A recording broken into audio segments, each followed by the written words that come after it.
how to sign up for Threads. Hi everyone, welcome back to our channel. In this video I'll guide you on how you can sign up for Threads, which is an Instagram additional app, so make sure to watch the video till the end.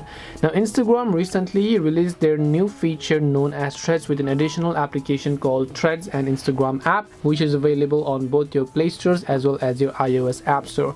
If you haven't downloaded it already, you can simply head over to your Play Store or your App Store, search for Threads, you'll find this official application, and then make sure you download it, and then you can simply open the Threads application. To sign up for Threads is very simple because you don't need any of the other external sign up process. You just need to log in and sync with the Instagram account, and that's simply it.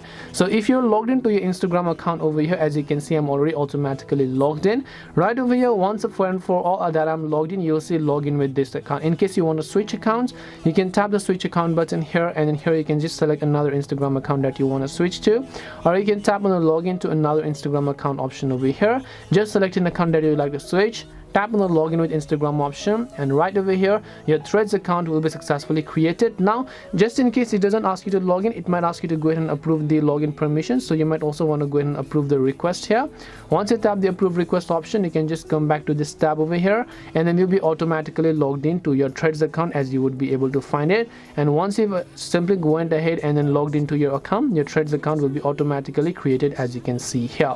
This way you can sign up on Threads. Hope this video was very helpful. If you have got any questions though, feel free to leave them down. Thank you for watching till the end of this tutorial, and see you soon in the next video.